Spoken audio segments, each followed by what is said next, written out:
Okay, I've started finally to look at some of these biomass carbons that I've produced 6 months ago, 7 months ago, 5 months ago, 4 months ago, 3, 2, 1, last week, you know, the full trip. And they're just mounting up and I'm not doing anything with them. And they've taken a lot of time and effort to produce. I mean,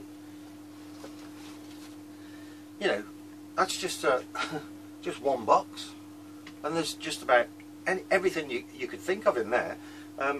You've seen me test onion in the past, garlic, apple, but there's just, well, there are just so many that I haven't tested. And they're all over the place. I mean, there's stuff up there, there's all on this bench, they're just everywhere, you know, and I haven't tested them. But, I mean, all kinds of sugars, we know that. I mean, this one, for instance, is brown sugar. Never tested that. I've got celery, I've got potato, I've got coffee, which I've tested, but not with what I know now, with functional groups and other functional groups and stuff like that. I mean, there is just, I couldn't, the seaweed, corn knobs, there's just everything you could think of that I just haven't tested. But there was one in particular that was quite significant that I wanted to test, and I never have until today. And I'm quite excited, actually. I'm not going to say what it is right this minute. I'll talk about that at the end. But that is the surface area that I'm testing with today. It's about, I don't know, 3 centimetres by 3 centimetres or 3.5 centimetres, something like that. I'll show you in a bit. I'll offer that piece of paper there to this battery, and you'll see that that's the surface area. Not that that's significant today. That's not why I'm excited. For a long time now, I've been using regular coconut activated carbon, coconut variety activated carbon on my anode. And this particular carbon, I tested it today, and I tested it on the cathode, and it worked. I've got 4 varieties of this carbon with different groups, and one activated as well. So I tested it on the cathode, and then I thought to myself, what's the ultimate goal? Well, the ultimate goal that I've, you know, apart from biomass carbons, is to replace that anode material, that activated carbon, with another biomass waste, which is what I've just done. The other week we saw Robert do his carrot battery, and he said, go and look at the papers. All of the papers are out there, you know, coffee grinds, I've got tea, there's just so many. There's tobacco, you know, cigarette stubs, waste, you know, just in the ashtray and all that. I've carbonised it, and it's all in there. There are just too many to think of, and you know, I've got so many of them that I haven't tested. So this particular one, if you read the papers, it says, well, there's X million tonnes of this wasted every year.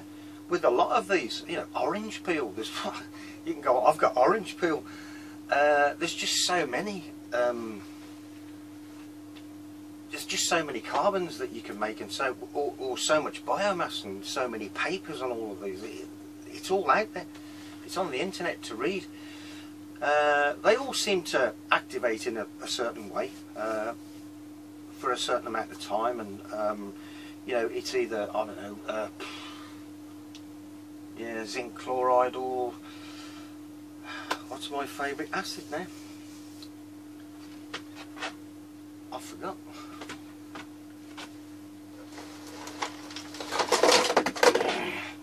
Sorry, phosphoric acid. I keep forgetting that one. I prefer phosphoric acid. Apparently the results aren't as good as zinc chloride, but you can use other metal salts as well, you know. My mate Doosan from K-Rex, has tried many metal salts, I do believe, from looking at his videos. But anyway, this carbon is on the anode. That's the exciting bit for me, and it works. And I'm just going to look at this graph at 30 milliamps constant current load on the data logger, 3 minutes and 47 seconds. Now, in itself, that's not that amazing really, but for the amount of material that's on there, and in particular it's on my anode, I've replaced that activated carbon. There's a lot more testing to do, and I've got the other variants to test as well, with the other groups and all the rest of it, but I'll let you know how I get on. The cathode, by the way, is my usual blend of manganese dioxide, that milled carbon fibre, and a pinch of garlic with a bit of sulphur in it. So that's what's on the cathode, but importantly the bit I wanted to stress was that this stuff is on the anode, so that's why I'm excited. And I'll show you some results. I'll stop talking now. I should just show you some results, and it's on charge at the minute. So what I'm going to do is, because it doesn't last that long, I'll just show you the whole row. Unfortunately, at the moment, the curve is a capacitor curve. I like a battery curve, obviously, but I know I can get around that. So, but what I'm going to do is I'm going to do this another run at 30 milliamps, and then I'm going to do a 20 milliamp run and look at that curve again. And if it's a capacitor curve at 20 milliamps, then I know I need to have a little bit of a play. And you know, we can get around it. It's not a problem to turn it into a battery curve, really. You just play with your materials. So electrolyte, have a guess what it is. It's choline chloride. I'm going to start looking at, like I've said, other electrolytes. And that's my phone ringing. I'll be with you in a minute. Sorry about that. It was an important phone call. Where was I? Electrolytes. Yeah, we were talking about electrolytes. Now I keep using this choline chloride as a deep eutectic solvent with urea. I've also said recently that I'm using 25% H2O as well. And I'm going to move on to these other electrolytes. You know, these other redox couples. There was a third one as well that I never mentioned, that Peter Middleton was talking to me about, and it involved not manganese sulfate, actually manganese chloride, which is there as well. I'll talk more about that one at a later date. But I keep looking at ions and the size of the actual size of ions and stuff like that, and I'm thinking like intercalation with various carbons and stuff like that. Now when you look at a lithium ion, it's tiny, really tiny. But if you look at other ions around it on the tables, you see that sodium's quite big. Magnesium isn't. Magnesium's about the same size as a lithium ion. And you look at an aluminium ion as well. It's not all just about the size of the ion, but let's just, you know, take it broadly and say, well, you know, these are quite small, these are quite small, they're the ones we need to be looking at. So I'm going to be going back. It's kind of a backward step and looking at not so much magnesium chloride, but magnesium sulfate. Now the problem is I keep looking at MSDSs now of whatever it is. When you look at magnesium chloride and magnesium sulfate, there are warnings there, you know, and it looks quite scary. And yet people bathe in the stuff, you know. They put it in the bath for minerals for the body and all this sort of stuff. So how dangerous is it, you know? How scary are these MSDSs at times, you know, with these warnings? You know, I mean, it's like you always hear Robert Murray Smith say, well, you know, look, it's dangerous. If you drink it, you're going to die, you know. Or do this outdoors or whatever, or do it in a fume hood. You know, it's just being sensible with the stuff. So I'm thinking if people can bathe in, you know, with magnesium sulfate and do whatever with magnesium chloride, people drink the stuff, you know, then it can't be that bad. So I will go back to that in a bit, and we'll, you know, have a look at magnesium as well. So that's that. Let's have a look at this result then. First thing I'll do, I'll put that camera there on my little mount, show you the prior result. It's been on charge now for, I don't know, about 15 minutes or something like that. I don't know, 20 minutes, whatever. But yeah, I'll do another run, and then I'll do a run at 20 milliamps, and then I'll tell you what this stuff is. Okay, so that's the previous result. 3 minutes 47, 30 milliamps, and there's the curve. And it's definitely a capacitor curve, we can see that, but it's, you know, that was its first charge. So and that's the other thing. Yeah, I forgot that I'm using that carbon felt. That's the bit I forgot. Oh, and by the way, that's that piece of paper I showed you. And as you can see, you know, from that carbon felt, that's the surface area of the battery. And it's still on charge at 3.4 volts. Look, it's drawing 60 milliamps at the moment, according to that. But according to the volts, 3.48 there, 3.4, 3.488 there. So I think we can safely say it's charged. So what I'm going to do is turn off the charger. No, I won't. We'll clear that curve first.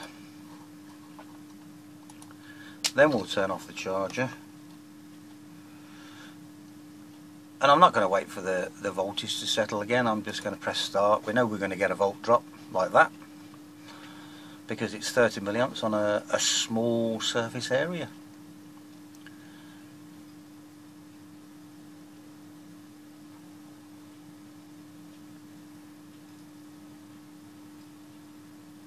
Now it's it's looking like I'm going to get nowhere near what I got before, so wonderful.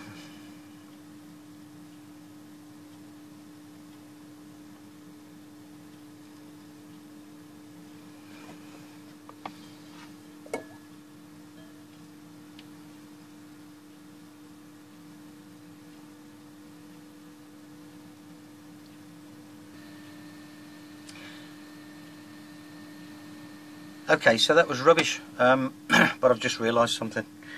I took the original pressure plate off to put some more electrolyte on this, and basically I haven't got the pressure on all of that felt. So what I'm going to do is put the pressure plate back on that I had before.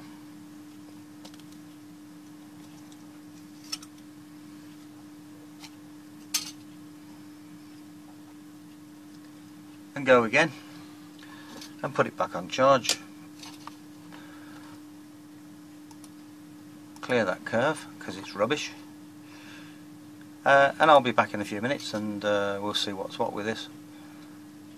It's charging up fairly quickly, so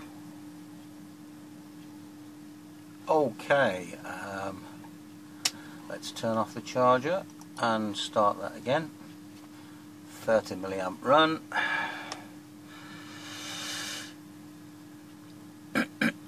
This time round I've got full pressure on that on all of the carbon felt, so hopefully a better run.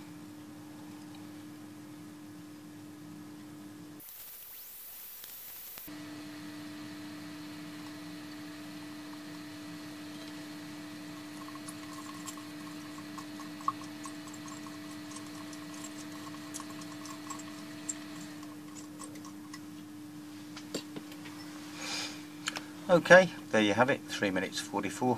Got some bounce back as well, look. I think 3 minutes 45 was the original I showed, or something like that, but a definite capacitor curve again. What I'm going to do is charge this again now and do a 20 milliamp run, and we'll see where we go with that, see what that curve looks like. Okay, I'm growing impatient, so I'm going to start this run now and see what we get.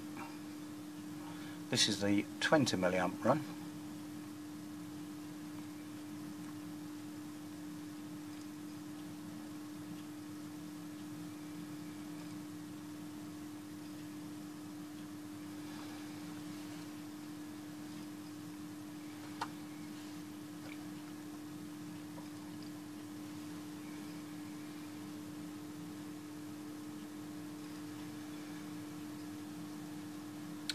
Voltage is dropping quicker than I'd like, to be honest, for 20 milliamps, but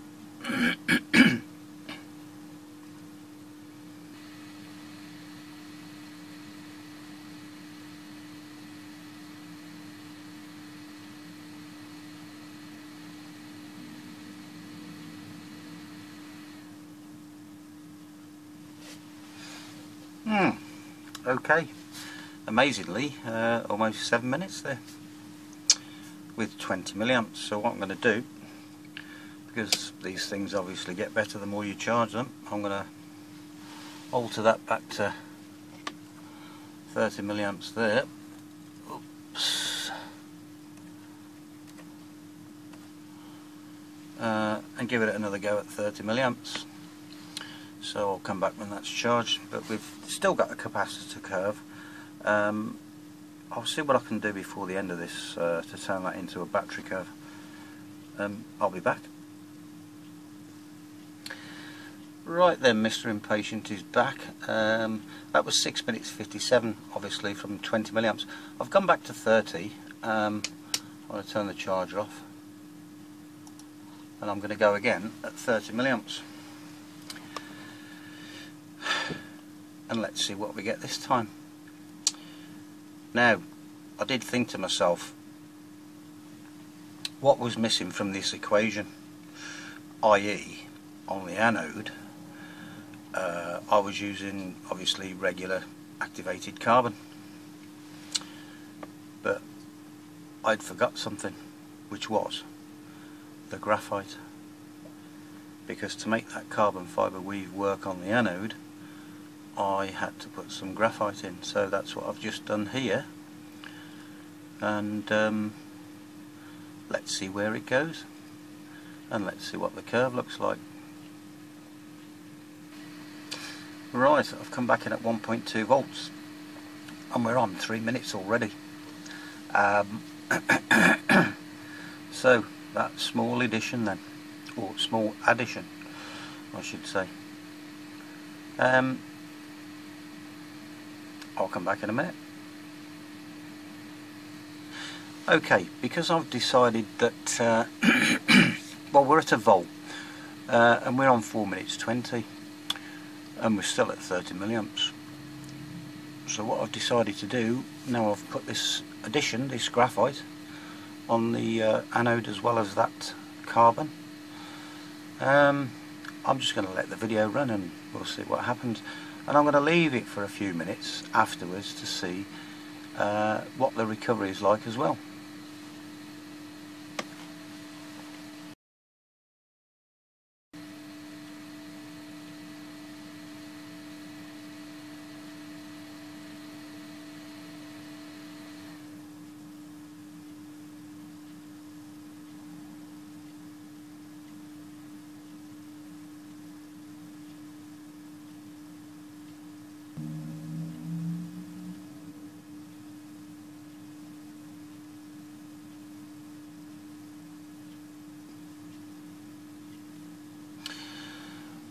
Well, 8 minutes and 13 seconds. Who would have thought that? With that small addition. Even got some recovery.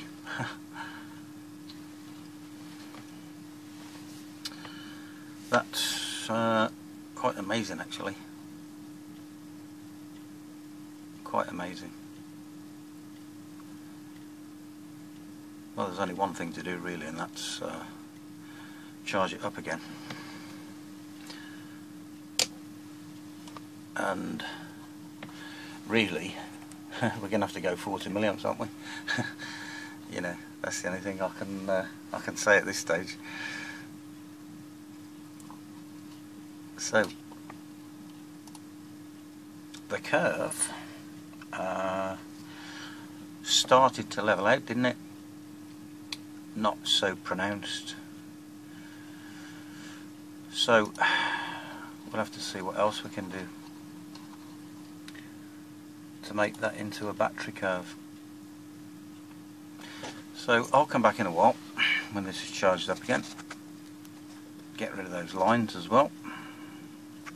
Okay, so here we are again. I'm in a bit of a hurry, I need to get out shopping. We'll turn the charger off.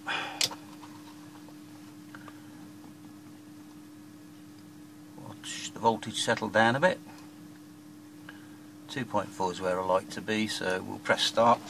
I was quite amazed at that extra 5 minutes on that last run.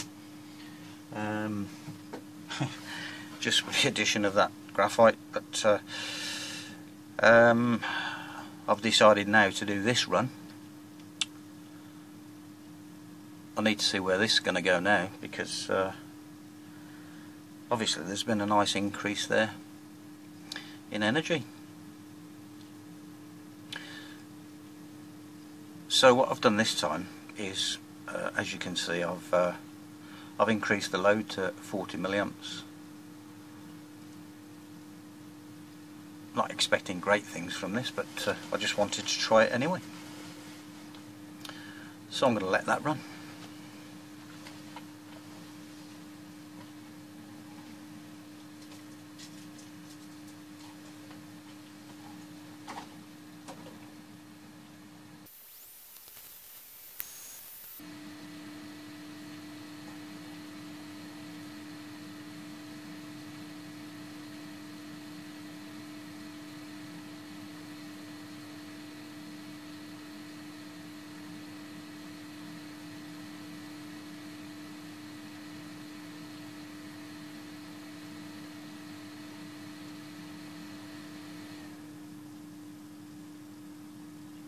Well, I find that quite incredible.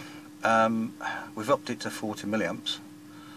We've got some nice recovery going on. 5 minutes 34. Wow. This stuff's got my attention. I'll be back. What can I say? Well, sun's shining for one. I'm about to go out shopping, so I'll be doing that. That's why I'm wearing these. Nothing to do with this. That stuff's got my attention. That's why I'm excited on the anode, and I'm going to show you exactly what it is. I'm going to show you what I carbonised and what carbon is on that anode, with a pinch of graphite. Just a pinch of graphite powder went in there. Don't forget, we're only dealing with that surface area. That's it. That's how big it is. Okay. On the cathode we got the usual blend, as I said, manganese dioxide, pinch of garlic powder, carbon, and the milled carbon fibre. So that's what's on the cathode, and I used the carbon felt instead of carbon fibre weave. So that's what's on there. But the anode, I carbonised this stuff. Cardboard waste. That's all it was. I cut it up into small pieces and carbonised it. Admittedly, I did it in the kiln. This wasn't a microwave job, and this is one of those old carbons that I did ages ago. Now, it wasn't activated. I've got an activated version there, but it was just activated. No functional grouping. The carbon that's on the anode now is cardboard waste, okay, from just old packaging materials that was carbonised. Now, some of this stuff has got coatings on it, and I'm imagining that there's some form of a polymer on there which got carbonised as well, but it's all cardboard waste. You know, there's cardboard with no coatings, just the print, so you've got the inks, but cardboard waste with nitrogen. Now, I did that here, so what I did to put nitrogen functional grouping into that carbon was a bit of egg white, that's all. So nothing extra special there, but look at the times. You know, 3 minutes 45 I think was the first run. Once I'd added that touch of graphite to it, the time went up to, well, it gave me an extra 5 minutes. And then on the last run I increased it to 40 milliamps.